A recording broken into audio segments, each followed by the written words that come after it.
Hello दोस्तों, स्वागत है आप सभी का मेरे यूट्यूब चैनल कूल हायर में। तो दोस्तों, आज की वीडियो में हम बात करने वाले हैं जो टॉप मोस्ट इंटरव्यू क्वेश्चंस हैं जो कि एचआर या ऑप्स राउंड और जो आपका फाइनल मैनेजर राउंड होता है उसमें पूछे जाते हैं। तो मैंने कई सारी वीडियोस बना दी हैं। कंसल्टिक्स की बनाई है, अमेजोन की बनाई है और एडमायरल ग्रुप्स की बनाई है, इंटर्नशिप की बनाई है। तो आप वो वीडियोस मेरे यूट्यूब हैंडल पे जाके देख सकते हो। बाकी मैं उन वीडियोस की लिंक आपको डिस्क्रिप्शन में प्रोवाइड करवा दूंगा।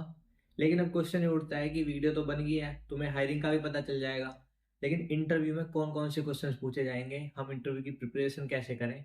तो आज की वीडियो में हम आपसे उसके बारे में बात करने वाले हैं। तो बिना देरी के चलते हैं वीडियो की ओर। अगर आपको वीडियो पसंद आए तो लाइक जरूर कर देना और वीडियो को आखिरी तक जरूर देखना, क्योंकि अगर आप एक भी क्वेश्चन मिस कर जाओगे तो आपको भी नहीं पता कि क्या पता आपसे वो क्वेश्चन पूछा जा सके। चैनल को सब्सक्राइब जरूर कर देना अगर आप चैनल पर नए हैं तो, और बेल आइकन को दबा देना ताकि आने वाली जो भी वीडियोस हैं उनके नोटिफिकेशन आपको सबसे पहले मिल पाए।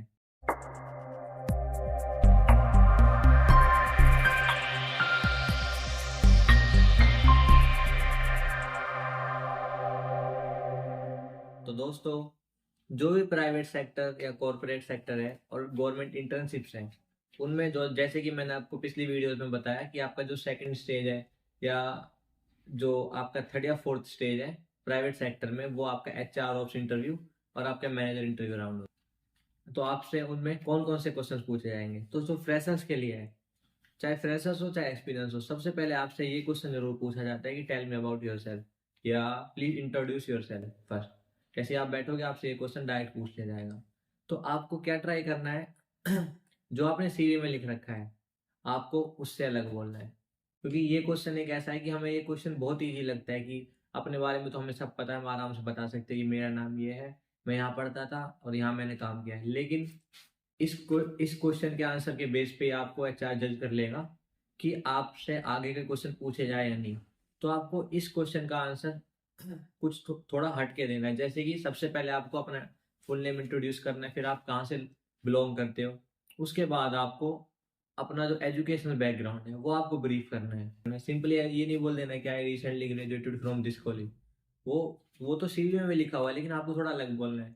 थर्ड पॉइंट आता है कि आपको जो आपके अंदर जो भी स्किल्स हैं, कि जैसे मेरी टाइपिंग स्पीड अच्छी है, या मेरे को एडिटिंग आती है, या फिर मैं कंटेंट डिजाइनर हूँ, मैं स्कूल में या मतलब कॉलेज में मैंने ऐसे कंपटीशन में या रिपोर्ट राइटिंग में हिस्सा लिया था, वहां पे मेरे को ये प्राइज मिला था। उससे आपकी जो आपके थॉट्स हैं या फिर आप कितनी हद तक सोच सकते हो, या आप किसी मतलब जैसे मेनली कंपनीज को क्या चाहिए होता है, मल्टीटास्किंग पर्सन चाहिए होते हैं। तो मल्टीटास्किंग पर्सन किस हद तक सोचता है, उसकी थिंकिंग कैसी है, तो वो आपकी जज की जाएगी। उसके बाद आपको अपनी हॉबीज बतानी है। आप कोई गेम्स की हॉबी बोल सकते हैं कि बैडमिंटन खेलता हूँ, क्रिकेट खेलता हूँ, या फिर सॉन्ग सुनता हूँ। तो सॉन्ग भी ऐसे बोले कि जो आपको पता हो कि किसने लिखा है, मतलब आपको थोड़ी बहुत उसकी नॉलेज होनी चाहिए।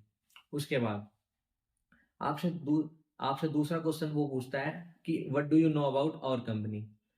क्योंकि ये बहुत जरूरी है कि किसी भी कंपनी में अगर आप इंटरव्यू देने के लिए जा रहे हो, आपने वहां पे अपना रेज्यूमे डाला है, तो एटलीस्ट आपको पता होना चाहिए कि कंपनी किस फ्रेमवर्क पे काम कर रही है, कंपनी का मेन काम क्या है, आप जिस डेजिग्नेशन के लिए फॉर्म भर रहे हो वो डेजिग्नेशन का मेन वर्क क्या है। अगर आपको वही नहीं पता तो आप क्या मतलब कैसे इंटरव्यू में बैठे हो। तो वही चीज आप बोले कि जो इंटरव्यू को लगे कि हमने जॉब डिस्क्रिप्शन में जो डाला है, जो हमने जॉब डिस्क्रिप्शन में मांगा है कि कैंडिडेट के पास ये चीजें होनी चाहिए। तो आपको सबसे पहले आपको जॉब डिस्क्रिप्शन बहुत अच्छी तरह पढ़ना है, क्योंकि अगर आप जो उसमें लिखा हुआ है आप वही उसको ही थोड़ा अपने अंदर एलोबरेट करके बोलोगे। अगर उसमें लिखा हुआ है कि ये स्किल चाहिए तो आप वो स्किल अपनी बताओ, ताकि इंटरव्यू क्रॉस क्वेश्चन कर ही नहीं पाए। जो थर्ड क्वेश्चन आता है कि आप हमारी कंपनी के साथ क्यों काम करना चाहते हो। तो इस क्वेश्चन का आंसर सबको सबको पैसे की नीड होती है। ऐसा कह सकते हो कि I want to work in BPO sector because it's a fast learning like fast growing industry right now, and if I am working in this industry, so I will enhance my customer support skills, my typing speed, my analytical thinking। तो आप उसको relate कर सकते हो। और फिर आप last में बोलो, जैसे आपको आंसर क्लोज करना चाहते हो तब लास्ट में बोलो कि इसमें मुझे अच्छी सैलरी मिलेगी जिससे मैं अपना अपना वर्क लाइफ बैलेंस है वो अच्छे से सुधार सकता हूँ। तो आपको बोलना है पैसे का, लेकिन वो लास्ट में बोलना है, ऐसे नहीं कि स्टार्टिंग में कि मनी की जरूरत थी इसलिए मैंने जॉब ज्वाइन कर ली, तो वो थोड़ा गलत इम्पैक्ट डालता है। फिर आपसे फ्रेशर लोगों से चौथा क्वेश्चन क्या पूछा जाता है, what are your strength and weakness. तो स्ट्रेंथ और वीकनेस आपको बतानी है। तो स्ट्रेंथ में आपको अपनी स्किल ही बतानी है कि आपकी मतलब स्किल कौन, जैसे आप कह सकते हो कि मेरी स्ट्रेंथ ये है कि मतलब मैं मल्टीटास्किंग पर्सन हूँ, मैं एक टाइम पे ये काम कर सकता हूँ, वो कर सकता हूँ। और वीकनेस में आपको ज़्यादातर ये चीज़ें नहीं, आपको थोड़ा ऐसे बताना है कि इंटरव्यूअर को भी लगे कि हम इसको सुधार सकते हैं।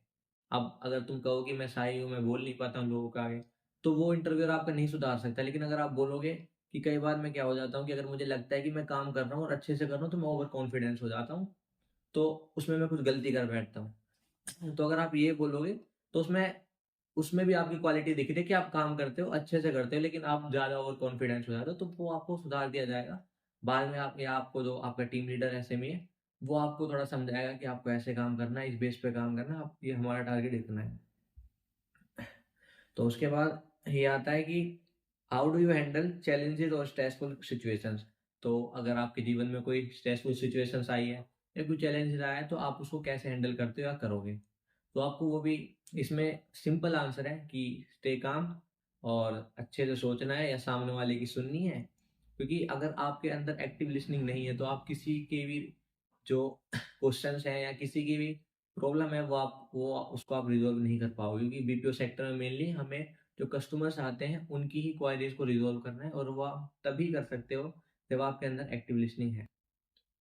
उसके बाद what motivates you in your work. तो आपको इसका भी आंसर बड़ी अच्छे से देना है कि आपको वर्क करने के लिए क्या मोटिवेट करता है। तो आप कह सकते हो कि मतलब मैं एक फास्ट लर्नर हूँ, या मेरे अंदर ईगरनेस है कुछ नया सीखने की, इस वजह से मैं मुझे मोटिवेशन मिलता है नया नया काम करने के लिए, या नई स्किल सीखने के लिए, या मेरी स्किल्स को शार्पन करने के लिए।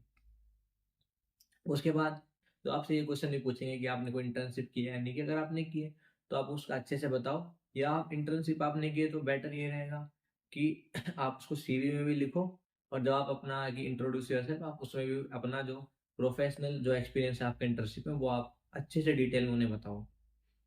इन सब क्वेश्चंस के अलावा ये तो इंपॉर्टेंट क्वेश्चंस हो गए।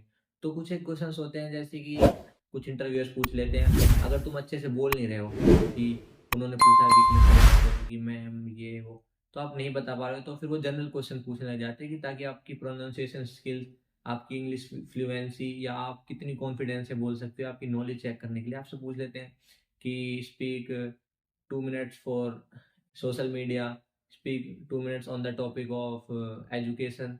आपसे जो डिफरेंट डिफरेंट टॉपिक्स हैं, या फिर आपका लास्ट वीकेंड कैसा गया, आपका डेली रूटीन क्या है, तो आपको ये सब क्वेश्चंस भी प्रिपेयर करके जाना। एक्सपीरियंस कैंडिडेट से भी यही क्वेश्चंस पूछे जाते हैं, लेकिन उनमें कुछ अलग, जैसे पूछा जाता है कि अगर एक्सपीरियंस कैंडिडेट से सबसे पहले, क्योंकि आप सीवी में लिखोगे और आप बोलोगे वी इंट्रोड्यूस योरसेल्फ में, तो आपको अपना जो प्रोफेशनल बैकग्राउंड है उस पे ज़्यादा फोकस करना है कि मुझे इतना एक्सपीरियंस है, और उस एक्सपीरियंस में मैंने ये स्किल्स गेन की हैं कि मेरे को इस बीपीओ में इतना एक्सपीरियंस था, और वहाँ से मैंने कपल ऑफ थिंग्स गेन्स किए, जैसे कि कस्टमर स्किल्स, और मेरी टाइपिंग स्पीड बहुत अच्छी होगी, MS Excel and MS office ये सब मैं सीख गया हूँ।